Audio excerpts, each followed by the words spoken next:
Spark with பிரம்மஞானி நேயர்களுக்கு அன்பு கலந்த வணக்கங்கள். நம்ம அத்தனை பேருக்குமே வாட் நெக்ஸ்ட்டு, வாழ்க்கையில் அடுத்து என்ன அப்படிங்கிற ஒரு எதிர்பார்ப்பு இருக்கும், ஒரு ஏக்கம் இருக்கும், ஒரு கவலை இருக்கும்.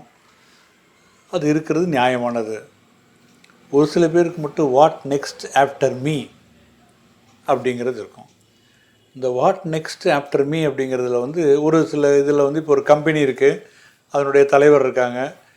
அவங்க சரி நம்ம வாட் நெக்ஸ்ட் ஆஃப்டர் மீ, நம்மளுக்கு பிறகு அந்த குழந்தைங்க இந்த ஒழுங்காக பார்த்துக்குமா, அவங்க நல்லா கையாள முடியுமா அப்படிங்கிற ஒரு எண்ணம் ஒன்று. அந்த பிள்ளைங்க நல்லா வரும், இல்லை சுமாராக வரும், ஏதோ ஒன்று.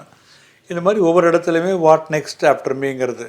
ஆனால் ஒரே ஒரு இடத்துல மட்டும் அந்த வாட் நெக்ஸ்ட் அப்படிங்கிறது ஒரு பெரிய கேள்விக்குறியாக இருக்கும். மனநல குறைபாடு உள்ள குழந்தைகள் இருக்காங்க இல்லையா, அவங்களுடைய பேரண்ட்ஸுக்கெல்லாம் வாட் நெக்ஸ்ட் ஆஃப்டர் மீ அப்படிங்கிறது ஒரு பெரிய, நான் பார்த்துக்கிறேன், நான் கூட்டிகிட்டு போகிறேன், நான் கடைக்கு கூட்டிகிட்டு போகிறேன், நான் வெளியில் கூப்பிட்டு போகிறேன், நான் வாங்கி கொடுக்குறேன், அவனுக்கு வேண்டியது இல்லை அவளுக்கு வேண்டியது எல்லாத்தையும் நான் செய்கிறேன்.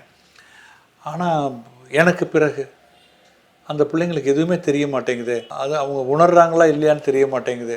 அந்த பிள்ளைங்க நினைக்கிறத வெளியில் சொல்ல தெரிய மாட்டேங்குது. அந்த பிள்ளைங்களுக்கு இப்படி குறைபாடு இருக்குது அப்படிங்கிறது வெளி உலகத்துக்கு தெரியும். முதல்ல சின்ன பிள்ளையில கண்டுபிடிச்ச உடனே வெளி உலகத்துக்கு தெரிஞ்சிட போகுதே அப்படிங்கிற பயமும் ஒரு அச்சமும் இருக்கும்.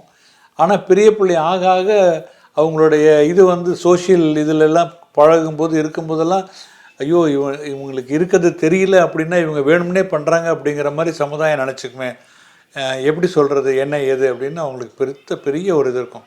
ஸோ அது மாதிரி அந்த ஆட்டிசம் வச்சுக்கோங்களேன். ஆட்டிசம்ங்கிறது குழந்தை அது பெரிய ஒரு வியாதியே இல்லை, அது ஒரு குறைபாடு தான். அது ஆரம்பத்திலேயே நம்ம கண்டுபிடிச்சிட்டோன்னு வச்சுக்கோங்களேன், அது அப்பா அம்மா கண்டுபிடிச்சிருவாங்க. ஆனால் அது வித்தியாசமான குழந்தைன்னு கண்டுபிடிப்பாங்க. ஆனால் அந்த குறைபாடு இருக்குங்கிறது அவங்களுக்கு தெரியாது, சொன்னாலும் ஒத்துக்க மாட்டாங்க. ஆரம்பத்திலே யாராவது கண்டுபிடிச்சிட்டு இங்கே பாருங்கள், அவங்க அந்த குழந்தை ஐ டு ஐ கான்டாக்ட் பண்ண மாட்டேங்குது, பேச மாட்டேங்குது, ஒரே ஆப்ஜெக்டை மட்டும் வச்சுட்டு விளையாண்டுட்டு இருக்கு, தொட்டாலே அதுக்கு பிடிக்க மாட்டேங்குது, தட்டி விடுது. ஸோ இந்த மாதிரி குறைபாடுகள் இருக்கிற மாதிரி நாங்கள் நினைக்கிறோம், நீங்கள் வேணால் டாக்டர்கிட்ட கூட்டிகிட்டு போங்களான்னா, இல்லை எங்கள் குழந்தை அப்படிலாம் கிடையாது, ரைம்ஸ் எல்லாம் சொல்கிறான், இல்லை டிவியில் வர்ற ஜிங்கிள்ஸ் எல்லாம் சொல்கிறான், அதெல்லாம் நல்லா கரெக்டாக தான் இருக்குது அப்படின்னு சொல்கிறாங்க. ஸோ அந்த 1-2 ஆக்டிவிட்டீஸில் வேணால் இதுவாக இருக்கும். பட் ஓவராலாக பார்த்தோம்னா அவங்களுக்கு ஸ்பெஷலாக ஒரு நமது கவனிப்பு தேவைப்படும்.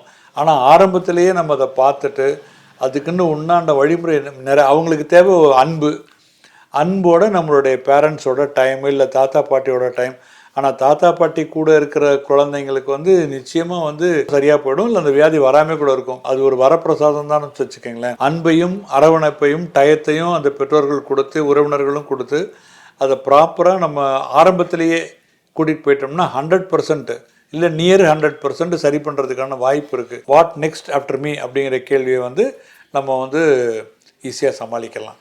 அதுக்கு தேவை பேரண்ட்ஸ். அந்த குழந்தையோட பங்களிப்புங்கிறத விட அந்த பேரண்ட்ஸோட பங்களிப்பு தான்.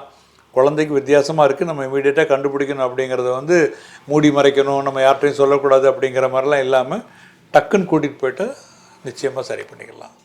தேங்க்யூ.